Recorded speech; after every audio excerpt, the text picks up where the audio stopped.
અને આ વાત હું નથી કહેતો, જેના શાસનકાળમાં બ્રિટિશ વડાપ્રધાન ક્લિમેન્ટ એટલીના શાસનકાળમાં ભારતને સ્વતંત્રતા આપવાનો ઠરાવ પસાર થયો. એ ક્લિમેન્ટ એટલી જ્યારે 50ના દાયકામાં કલકત્તા પધાર્યા હતા ત્યારે એક ઇન્ટરવ્યૂમાં એને જવાબ આપ્યો હતો.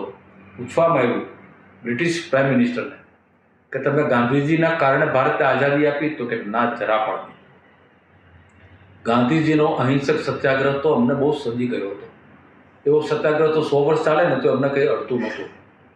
અમે ભારતને આઝાદ કર્યું છે માત્ર 3 શબ્દોના કારણે: આઝાદ હિન્દ ફૌજ.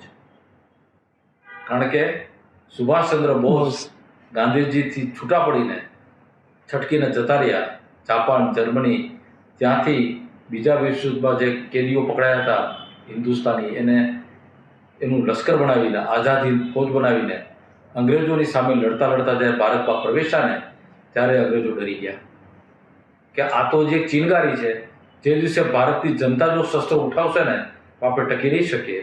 અને ત્યાર પછી એમને ભારતને આઝાદ કરવાનો નિર્ણય લીધો. કલ્પના તો કરો, બીજા વિશ્વયુદ્ધમાં બ્રિટન જીત્યું હતું. વિજેતા દેશ ક્યારે કોઈ દેશને આઝાદી આપે?